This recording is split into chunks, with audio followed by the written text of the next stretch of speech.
The distress beacon pulsed through the black like a heartbeat. It came from the edge of the Varen expanse, a place where even the bravest captains refused to go. Inside the Galactic Alliance Hall, hundreds of alien diplomats listened as the recording played again. "This is Station Helio 07, unknown hostile fleet approaching. Shields failing, please." The transmission cut off in static. No one spoke. No one volunteered. The Varen expanse was cursed in every species' history. Unknown ships went in and never came out. The predators there were older than the Alliance itself. Ambassador Kavarn of the Trilith finally broke the silence. His voice was cold and sure. "Sending a fleet there is suicide. We should honor the lost, but waste no more lives." A ripple of agreement swept the chamber. One by one, delegations refused. Some gave polite excuses. Others didn't bother to hide their fear. Then a single voice cut through the air. Captain Mara, Solace of Earth, rose from her seat. "We'll go." Every head turned. The human uniform looked out of place among the jeweled robes and ceremonial armor of the other races. Council Leader Vihurl, insectoid and sharped, tilted his head. "You understand, Captain, no one will follow you." Mara's jaw tightened. "I understand."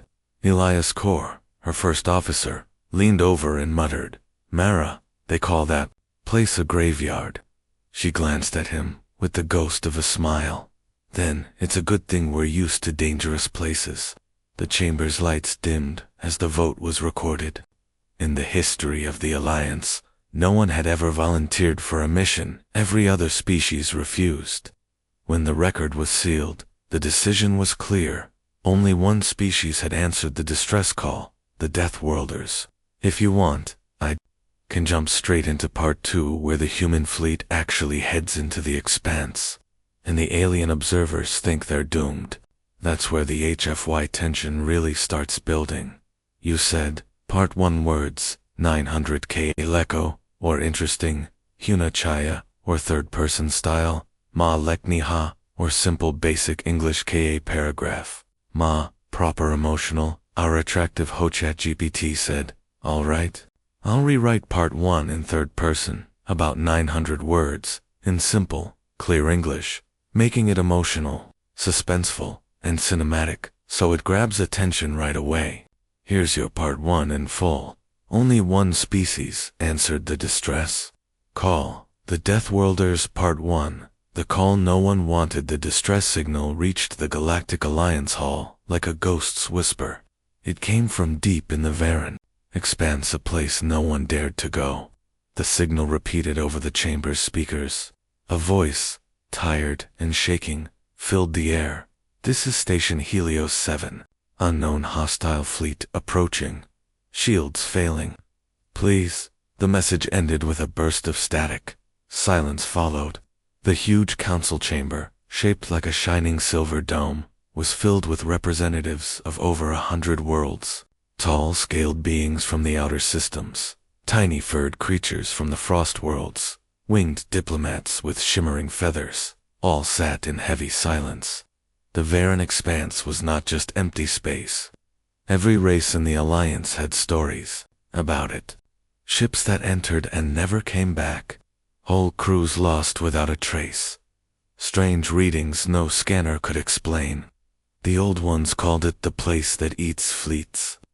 Ambassador Kavarn of the Trilith finally spoke. His tall body was covered in plates of green-black chitin.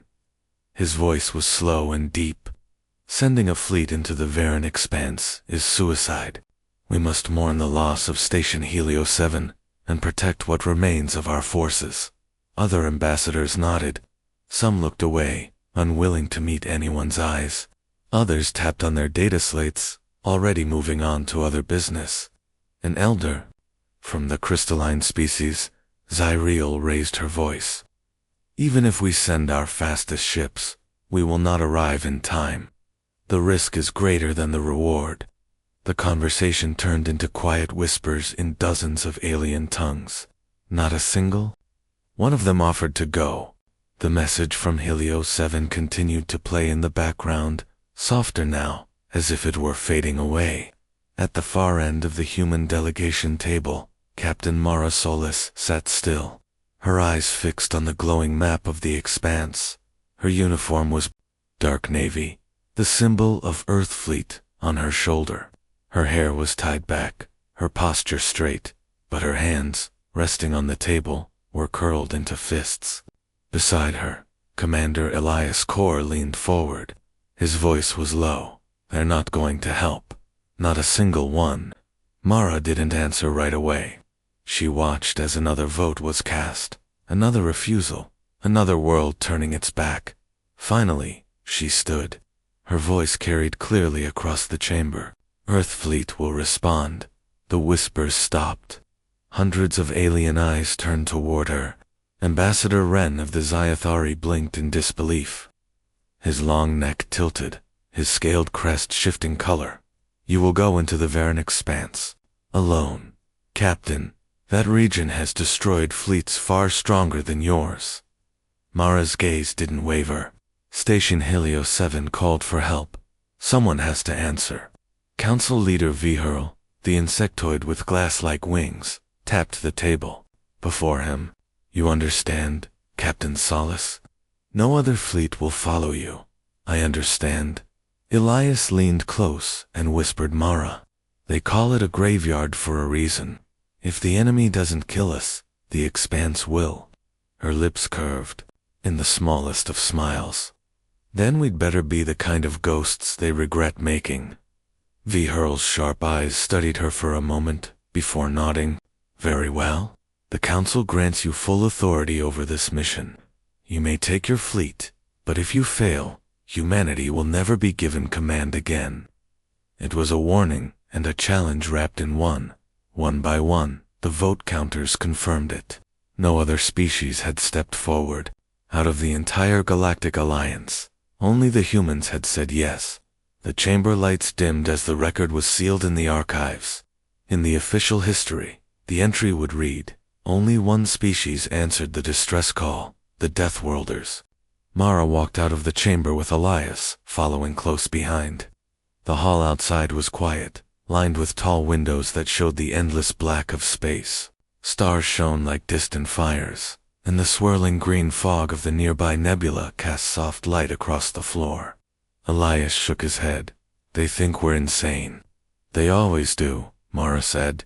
"You know they call us Deathworlders and whispers, like it's an insult."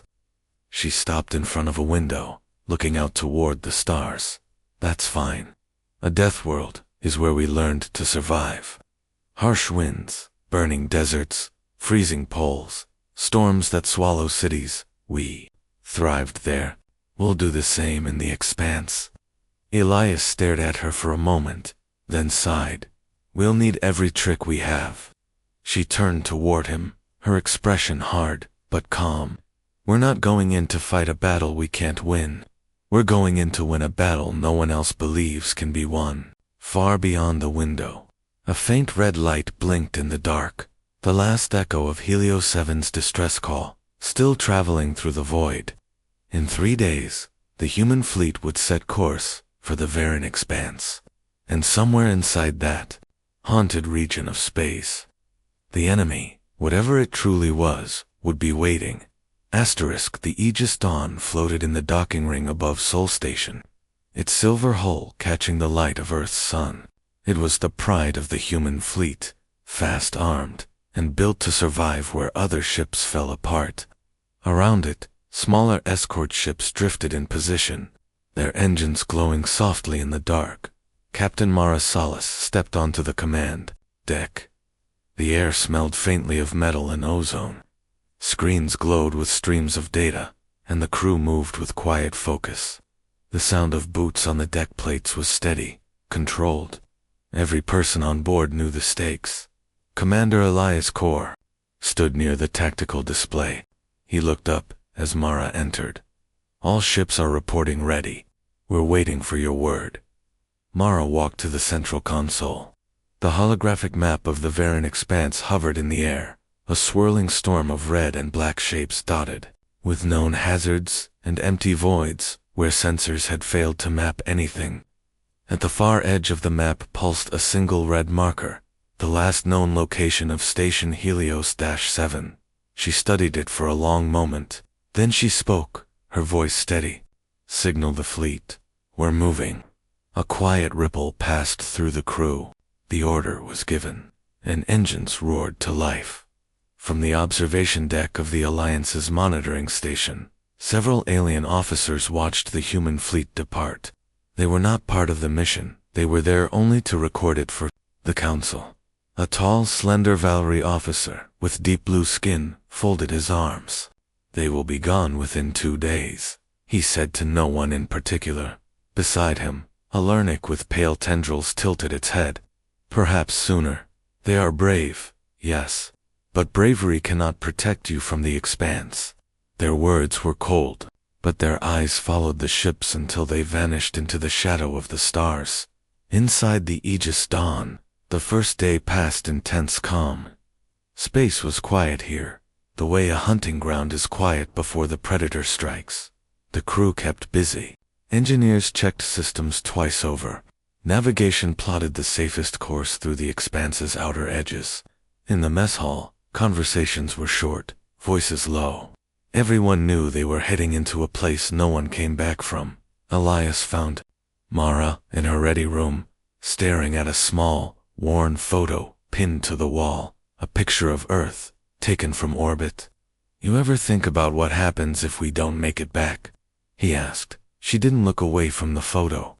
"I think about what happens if we don't try." He sat down across from her. "You know why they call us Deathworlders?" The wreck of Helios-7 drifted in the dark like a wounded animal, silent except for the faint hum of failing power systems. The Aegis Dawn came alongside it, floodlights sweeping across the station's torn metal skin. Huge scars ran along its surface, as if something had bitten into it. Panels hung loose.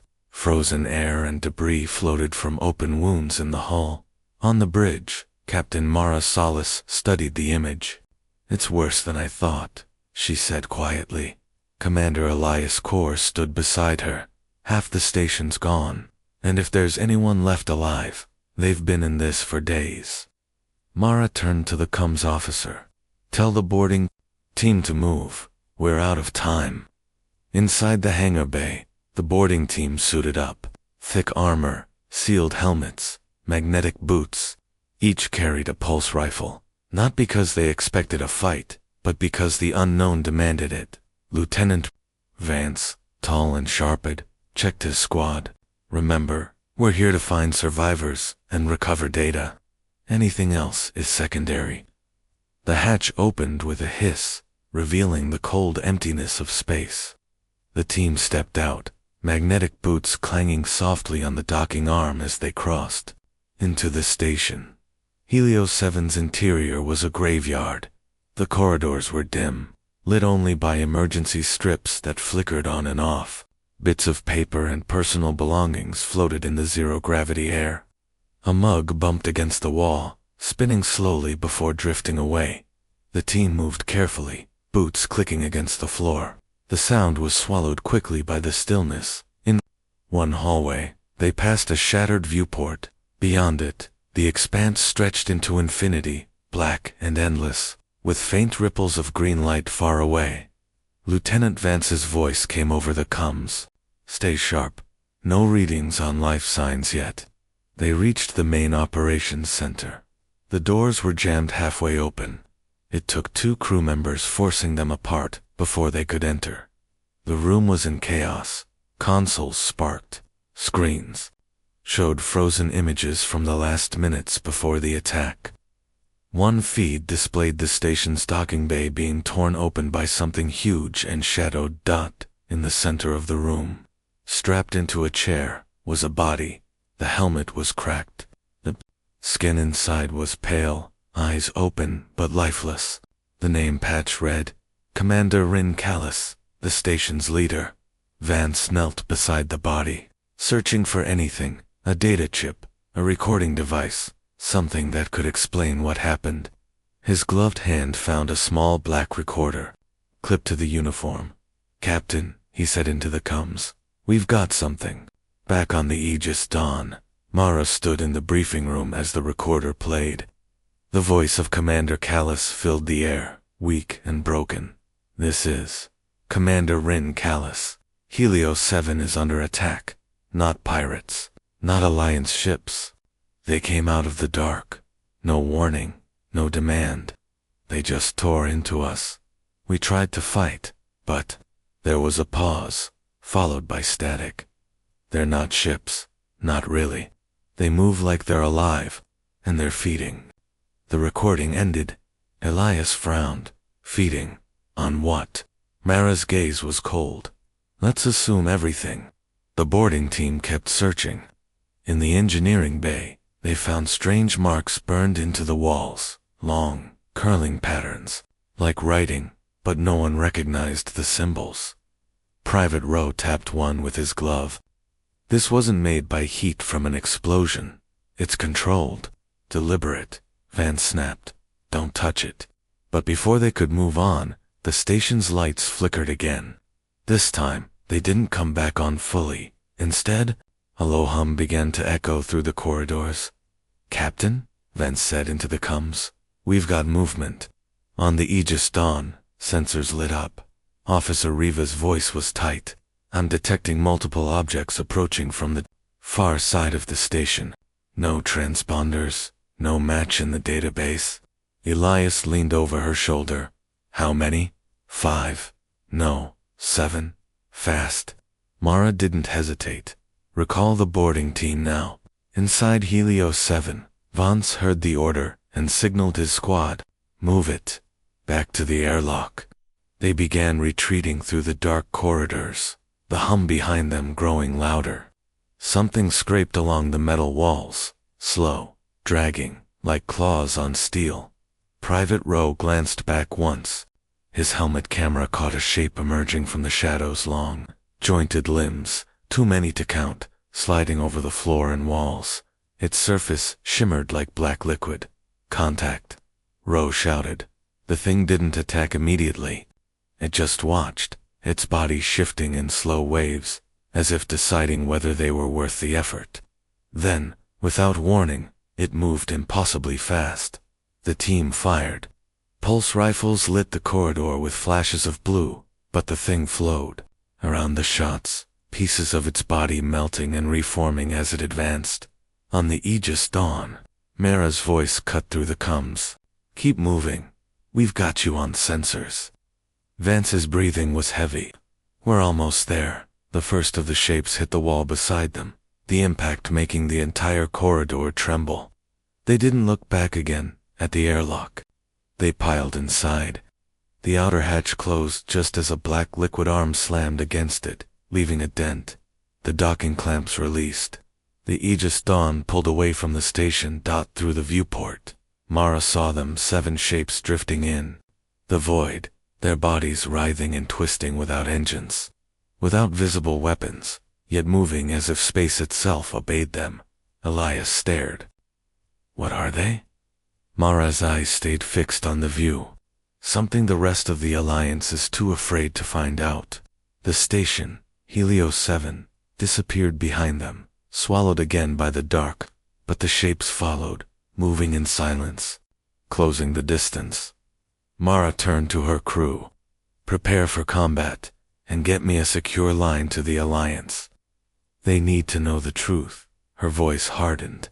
"And when they don't believe us, we'll make them asterisk." The black shapes followed. The Aegis Dawn like shadows with hunger. They moved without engines, without heat, gliding through the void, as if space itself carried them. No thrusters, no light. Yet every time the human fleet adjusted speed or course, the shapes adjusted too, always closing the gap. On the bridge, the air felt heavy. Crew members worked fast, but no one raised their voice.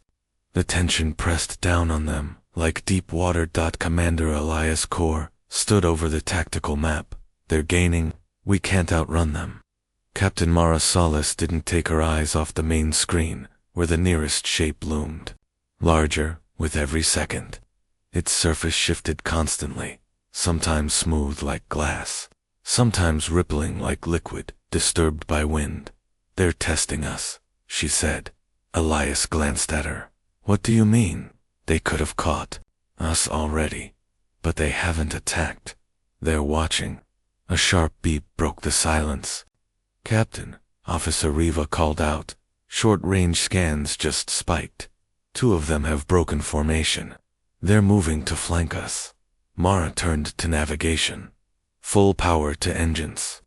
Bring us into the debris field at Vector 79. The navigator hesitated. "Captain, that area's unstable. We could do it." The fleet surged forward, engines burning bright in the dark. Ahead, the debris field appeared, a shattered belt of rock and ice, drifting for millions of kilometers. Large fragments spun slowly, their edges catching the faint light of distant stars, as they entered. The hull began to rumble from near misses. Small pieces of rock slammed against the shields in bursts of light. The crew gritted their teeth and kept working. "They're still with us," Riva reported. 3 of them entered the field. 4 are holding back. Elias frowned. "Why split up?" Mara answered without hesitation. "They think they can drive us toward the others." Her mind raced. If these things could survive here without shields or engines, then hiding wasn't an option. The only way out was through. "Arm forward cannons," she ordered. "Target the largest debris near their path." The gun crews moved fast. Moments later, the forward cannons fired, sending blasts into a spinning chunk of rock the size of a building. The explosion shattered it into hundreds of fragments, scattering across the pursuer's path. One shape flowed around the debris, like water around a stone. Another wasn't fast enough. It took a direct hit, scattering pieces of its black form into the void. But those pieces didn't drift away. They turned, twisting in the dark, and began crawling back toward the main body. "Regenerating," Elias muttered. Mara's jaw tightened. Then we hit harder. In the observation station, far outside the expanse. Alien officers watched the feed from the Aegis Dawn. The Veilry officer shook his head. "They should have run when they had the chance." The Lernic officer disagreed. "No, look closely. They're not just fleeing, they're shaping the fight." Back on the Aegis Dawn, the debris field thinned, and the open void returned. 3 shapes still followed close, but their formation was broken. The others were now closing in from the side, just as Mara predicted. Elias leaned over the tactical display. "If they get around us, we're boxed in." Mara nodded. "That's what they want. Let's give them the box." Her orders came fast. "All ships, switch to pattern Delta. We're going too slow to half speed. Make it look like we're struggling." The fleet adjusted course. The black shapes surged forward, sensing weakness. They closed in from both sides, moving faster than before. "Now," Mara said quietly. "Forward ships, full burn. Rear ships, open fire." The fleet split in 2. The lead ships shot forward with sudden speed, passing through the gap before the shapes could close it. The rear ships unleashed everything: plasma fire, railgun, rounds, and missile bursts. The black shapes writhed under the assault. One shattered completely, its pieces scattering into the void without. The Aegis Dawn cut through the darkness like a blade. Behind it, the 4 remaining black shapes followed in silence, gliding through the void as if nothing could stop them. Every scan the crew ran told the same story. The shapes had no engines, no heat, no metal structure. It was as if they were alive and not alive at the same time. On the bridge, the lights were dim. The crew moved quietly, speaking only when needed. Tension clung to the air like static. Commander Elias Kor stood at the tactical console, studying the readings.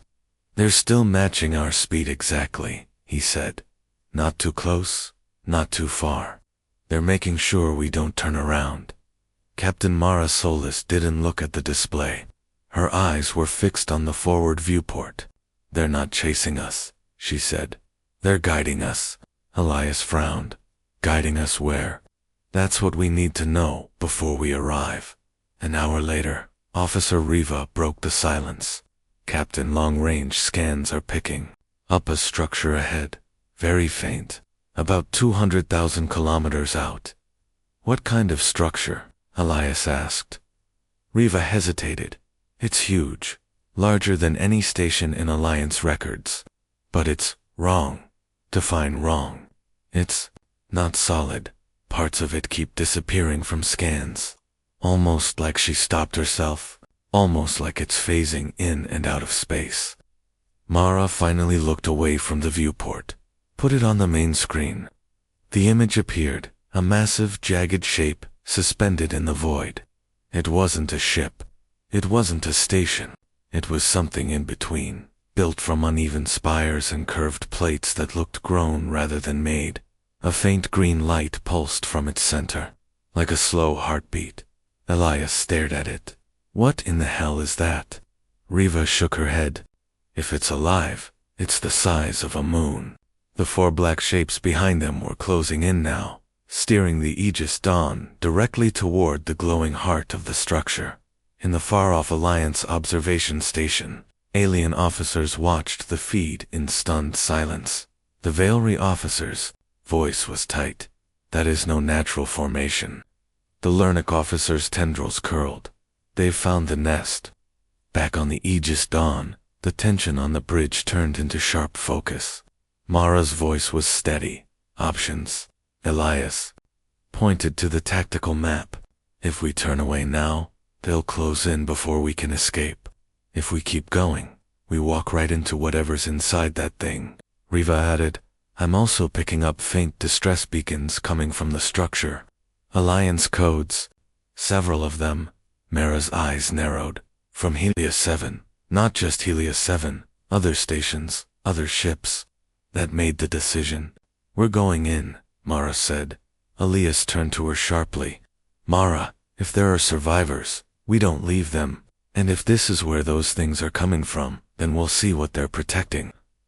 The fleet approached. The structure. The green glow grew stronger, casting long shadows across the hull of the Aegis Dawn. As they drew closer, the outer spires shifted slowly, deliberately, as if the entire structure was waking up. They're moving to block our escape, Riva warned. 2 shapes ahead, 4 behind. Then we make sure they think we're trapped, Mara said. She turned to engineering. Ready the decoy drones? Load them with mines. When I give the order, we'll make them think we're breaking for the left side. Elias understood instantly. And when they follow, we cut across and hit the center. The black shapes moved in tighter formation now, gliding alongside the spires. The green light inside the structure pulsed faster. A low vibration began to hum through the Aegis Dawn's hull, deep enough to feel in the bones. Whatever that is, it's reacting to us, Elias said. Good, Mara replied. Let's give it something to react to. On my mark, she ordered. 1, 2. Mark. The fleet broke hard to the left, engines flaring bright. The drones launched in the same direction, broadcasting the Aegis Dawn's energy signature. The pursuing shapes immediately followed, drawn to the false trail. Now, Mara called. The fleet swung sharply to the right, diving straight toward the central glow. As they passed through the outer spires, the mines in the drones detonated behind them. The shockwave lit up the void, and the sensors showed one of the pursuing shapes vanish from readings entirely. Inside the spires, the green light became blinding. The space was filled with drifting wreckage, Alliance ships, cargo haulers, and stations torn apart. The black shapes moved between them like hunters patrolling their territory. At the very center was a huge circular opening, glowing with the same shifting green light. It wasn't metal. It wasn't stone. It looked like a wound in space itself. Captain, Riva whispered, energy readings from that thing are off the scale. It's pulling matter in, feeding on it. Mara's mind raced. If this thing could consume ships, stations, and who knew what else, then the expanse wasn't just a dangerous place. It was a living trap. Elias, she said, arm the warheads. If we can collapse that opening, maybe we can starve it. He nodded, but his voice was low. If we get close enough to do that, we might not get out. Mara gave him a steady look. Deathworlders don't run from the fight. We finish it. Outside, the remaining shapes began to close in again, blocking the path back out. The green light pulsed like a heartbeat growing faster, and the hum through the hall turned into a deep, resonant growl. On the observation station far away, alien officers leaned closer to the screen. The Veilry officer whispered, almost to himself, "They're going to fight it." The Lernic officer answered, "Of course they are. They're human." The Aegis Dawn crept deeper into the alien structure, its engines whispering in the vacuum. Outside, the wreckage of lost ships drifted like bones in a graveyard, some crushed and bent, others half melted as if they had been swallowed and spat out again. Every crew member felt it, the weight of being inside something alive, the way the walls seemed to breathe, the faint vibrations under their boots, like a pulse dot at the center of the chamber. The wound in space burned with a swirling green light. It wasn't a portal in the usual sense. It didn't shimmer or twist. It simply existed, an absence that devoured light and matter without a ripple. Commander Elias Kor stood at the weapons station, his jaw tight. All warheads armed. We'll need to get within 500 meters for maximum effect. That close. Officer Rivas' voice trembled slightly. If we get that close, it might pull us in. Captain Mara Solis didn't look away from the viewport. Her voice was calm, almost cold. That's why we'll hit it fast. We go in, we fire, we run. The black shapes began to appear again, gliding from the shadows between wrecks. 4 of them. They moved with silent precision, positioning themselves to block any escape route. Elias muttered, "They're not guarding the portal. They're herding us toward it." Mara's eyes narrowed. Then they're about to regret it. The crew worked in perfect rhythm. Drone pods loaded with explosives detached from the Aegis Dawn, drifting into the shadows. On Riva's signal, they powered up and flashed bright, drawing 2 of the black shapes away from the ship. "That's our opening," Mara said. "Helm, full burn toward the center." The Aegis Dawn roared forward, cutting through the wreckage. The green light grew larger, brighter, so bright it cast long shadows across the crew's faces. Inside engineering, the ship shuddered under the sudden pull of the anomaly. Systems screamed warnings. Metal groaned. The pull wasn't gradual. It was like an invisible hand closing around them. Chief Engineer Doran yelled over the com. "If we go any closer, Captain, the engines might not be able to pull us back." "Then make them," Mara answered, without hesitation. The first warhead fired. It streaked toward the glowing wound, leaving a trail of light. The crew held their breath as it struck the surface and vanished without a sound. No explosion, no ripple. It was gone, as if it had never existed. Riva's voice cracked. It just ate it." Mara's mind raced. The thing didn't just destroy matter, it erased it. The second warhead launched. This time it was armed with a high-frequency destabilizer. As it entered the anomaly, the green light shuddered, ripples of energy radiating outward like the surface of disturbed water. "That's it," Elias said. "It felt that." "Then we hit it again," Mara ordered. But the black shapes weren't going to allow that.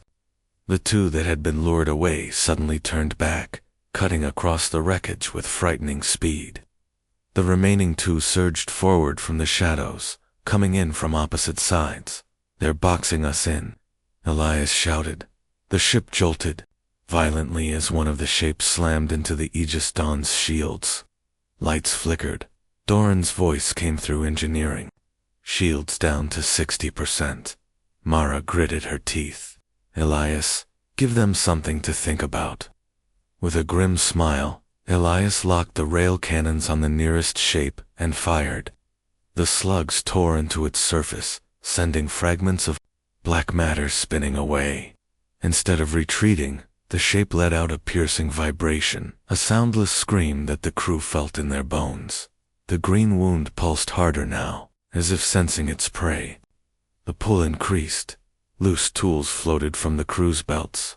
Panels groaned. The Aegis Dawn's engines roared against the invisible force, but the ship still drifted closer. 300 meters. Riva called. Mara made the call. Fire. All remaining warheads at once. 5 warheads launched in a spread, streaking toward the anomaly. 2 were intercepted by the black shapes, vanishing in bursts of green light.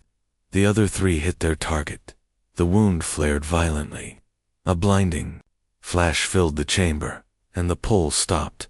Not weakened, not slowed, stopped. The Aegis Dawn drifted in the dark, far from the shattered remains of the alien structure. For the first time in hours, the crew could hear the hum of the engines, without the scream of alarms. But the silence felt wrong, too deep, too heavy. Captain. Mara Salas sat in the command chair, her eyes fixed on the stars ahead. They looked peaceful. They always did. But now she knew better. Somewhere out there, more of those black shapes were waiting. Elias leaned against the weapons console, his arms crossed. We heard it. We stopped it. But, he hesitated. But it didn't die alone, Mara finished for him. The others followed it into the collapse. That means they weren't mindless. They were protecting it. Riva turned from the sensor display. Her voice was quiet but steady. I'm getting faint signals in the distance. Very faint. It's not a ship's signature. More like echoes. Echoes. Elias frowned. Like something is bouncing energy off the void. She explained. The readings are old, but they're moving. In the crew lounge, Engineer Doran was patching a damaged power relay when young technician Vex came in, holding a datapad with shaking hands. You should see this, Vex said. Doran took the pad. The screen showed a transmission fragmented, filled with static. But the image was clear enough to recognize an alien station, badly damaged, lights flickering. And in the background, barely visible, one of the black shapes slid across the frame. The voice on the recording was desperate, speaking in a language they didn't understand, but the tone was universal, panic. Then the feed cut to black. Where did this come from? Doran asked. Vex swallowed. Long-range beacon. It was buried in the wreckage we passed earlier. The timestamp is from 7 months ago. Back on the bridge, Mara listened to the recording in silence. When it ended, she exhaled slowly. They've been moving between systems, she said. One nest destroyed doesn't mean the others will stop. Riva hesitated before speaking.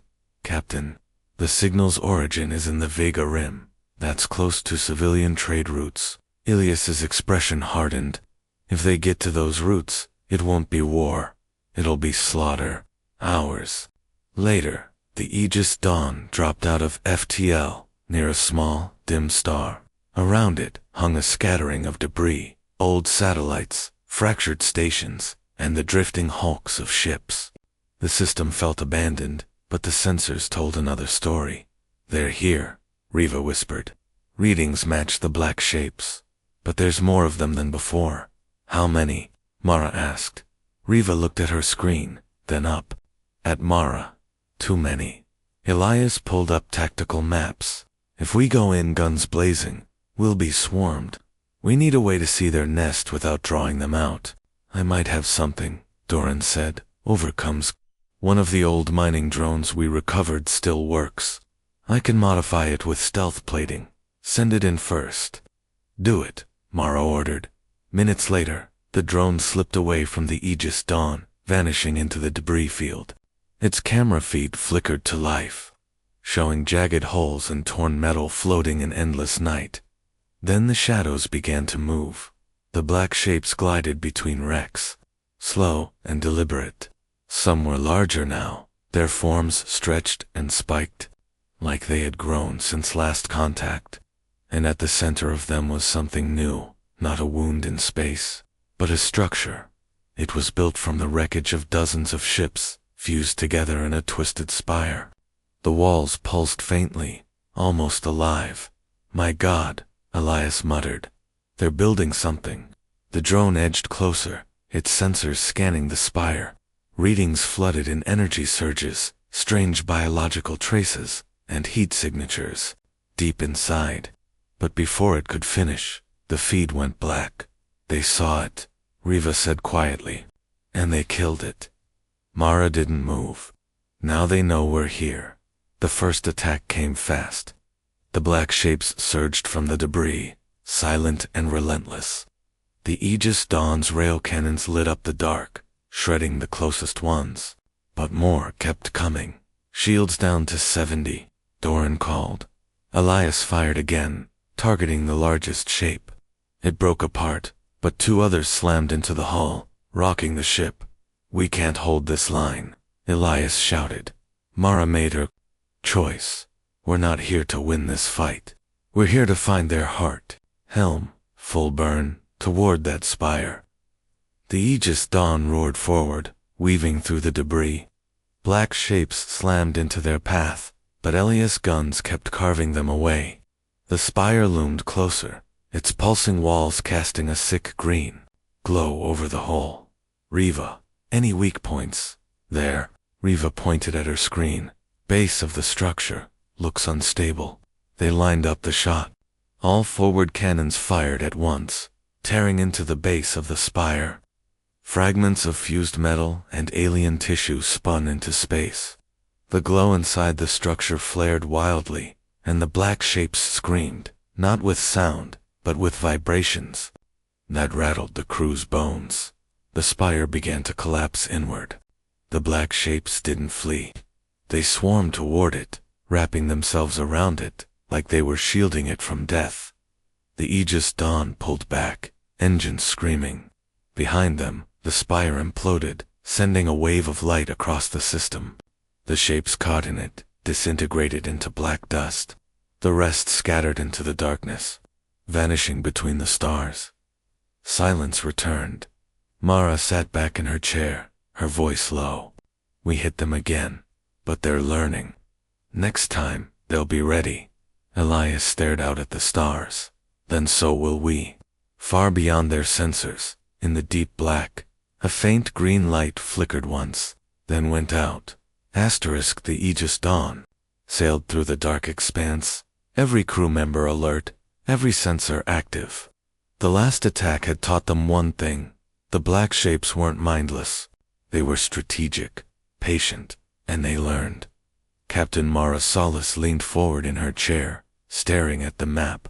Ahead lay the largest cluster of anomalies, yet detected a dense system of wreckage, fused stations, and shattered ships. Hidden within was the nest, the heartbeat of the predator. Elias' core rubbed his temples.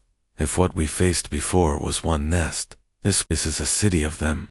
Mara's voice was steady. "Then we prepare to fight, as we've never fought before." The fleet approached the outer edge of the system. The wreckage field stretched for millions of kilometers, an endless maze of floating steel and shattered stations.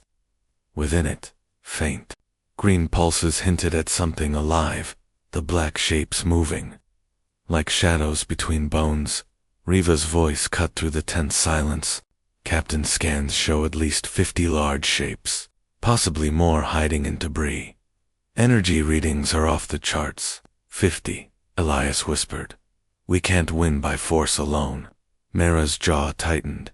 "Then we win by being smarter." The plan was simple, but deadly. Stealth drones would weave through the debris to locate the heart of the nest. At the same time, the fleet would appear weak, drawing the shapes toward false targets. Then, once the heart was identified, all weapons would focus on destabilizing it. Engineer Doran was busy preparing the drones.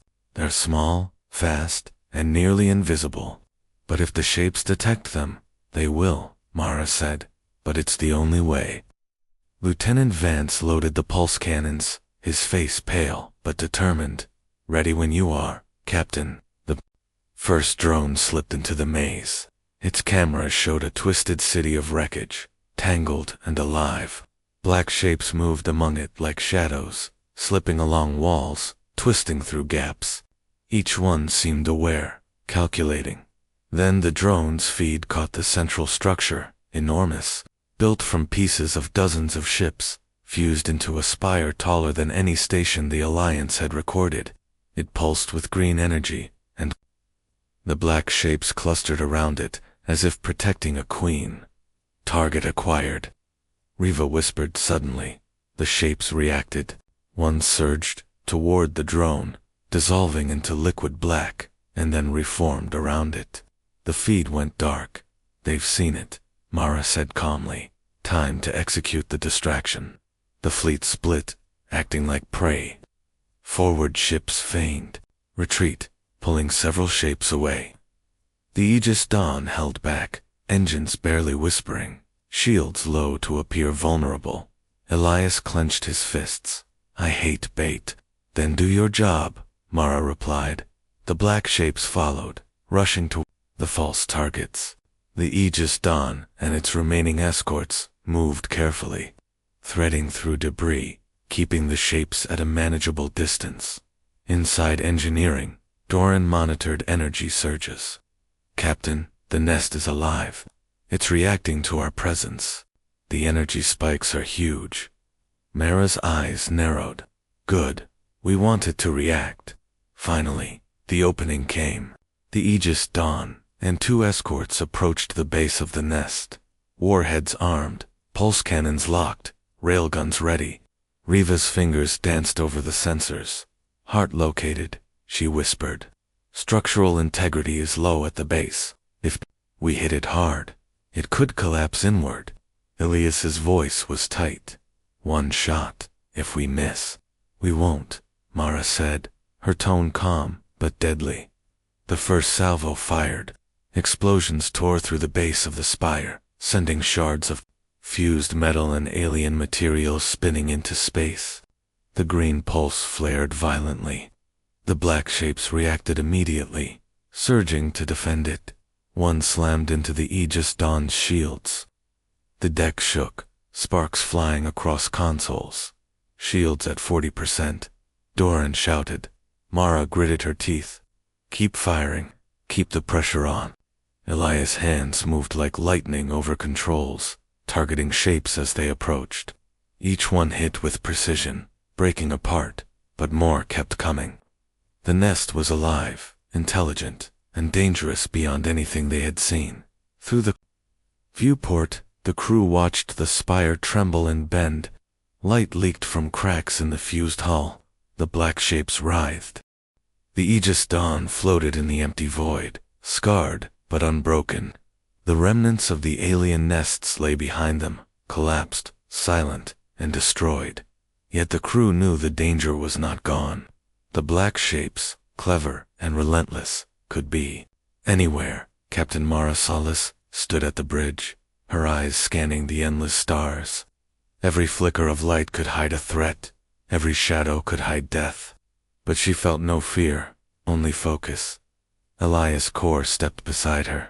We've destroyed their nests, Captain. Their fleets are scattered. Do you think we've won? Mara shook her head. We've won this battle, but not the war. There are more out there. We have to finish this. We have to show them humanity.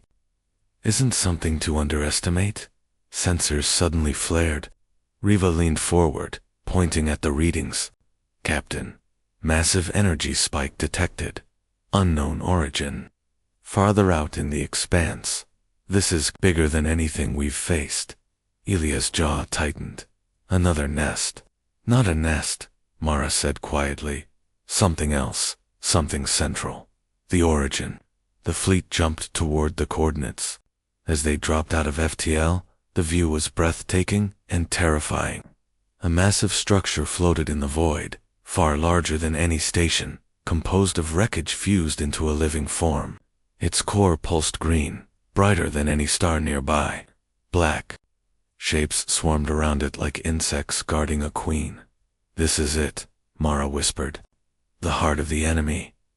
Elias studied the tactical map. There's no way through. Shields won't hold.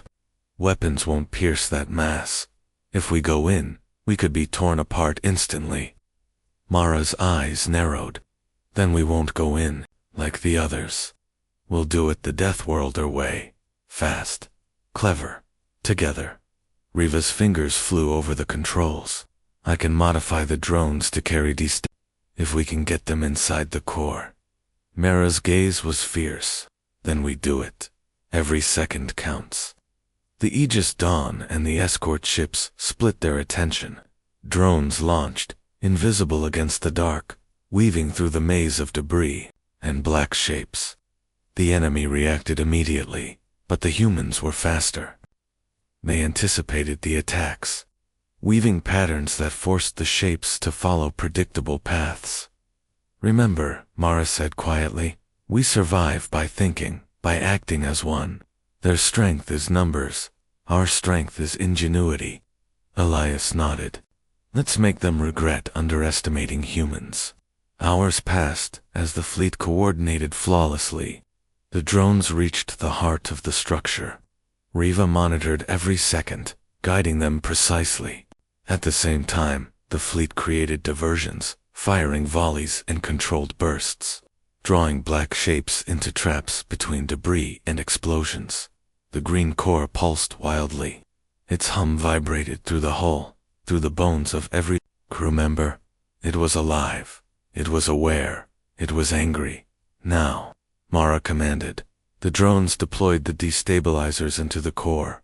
Energy readings spiked, and the structure shook violently. Black shapes tried to defend it, but the humans had calculated every movement, every angle. The explosions didn't destroy the core outright.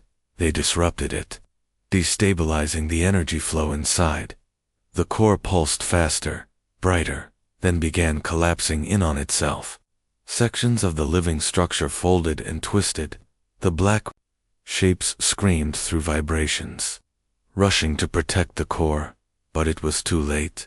The fleet pulled back, weaving through the debris as the collapse intensified. The core imploded, sending out a shockwave of energy that would have obliterated unprotected ships. The Aegis Dawn shuddered, shields flaring, but the crew held firm. Elias shouted, "We're clear." The implosion continued, consuming the structure and the remaining black shapes. The green pulse faded. Silence returned. On the bridge, the crew stared in awe. Every sensor showed emptiness. The heart of the enemy was gone. The black shapes, once terrifying and relentless, were destroyed. Mara's voice was quiet, but steady. We've done it. The galaxy is safe. For now. Because humans never give up. We never stop. And we fight when others would run. Riva let out a long breath. Captain, you think they'll ever come back? Mara's eyes scanned the void. If they do, they'll find the same thing every predator does. Humans adapt. Humans survive. Humans fight. Elias looked around at the weary crew. Sparks and cracked panels littered the bridge. Yet their faces shone with relief and pride. They had survived the impossible. They had outsmarted the predators, outwitted the living nests, and struck at the very heart of a menace no other species dared to face. Doran, still at engineering, said softly, "We're Deathworlders. That's what we do." Mara turned to him and smiled faintly. "And that's why humanity answers the call when no one else will." Far beyond the system, in the quiet black, no green pulse stirred. No shadows moved. The universe seemed to hold its breath, and then, slowly, light returned to distant stars. The galaxy had witnessed something extraordinary. The species no one had trusted, the one always underestimated, had struck down a threat that could have ended civilizations. Mara stared out at the stars, her heart steady. "Let them remember this," she said. "Let every species know, no matter the darkness, no matter the odds." Her voice rose, firm and clear, carrying across the bridge and into the hearts of every human who had survived. Humanity will always rise, and when we do, the crew turned to look at her, hope and determination shining in their eyes. We do not just survive, we conquer the impossible. The stars seemed to shimmer in response, as if the galaxy itself acknowledged the truth. And somewhere, far beyond the black, one thing was certain: humanity had proven its place among the stars.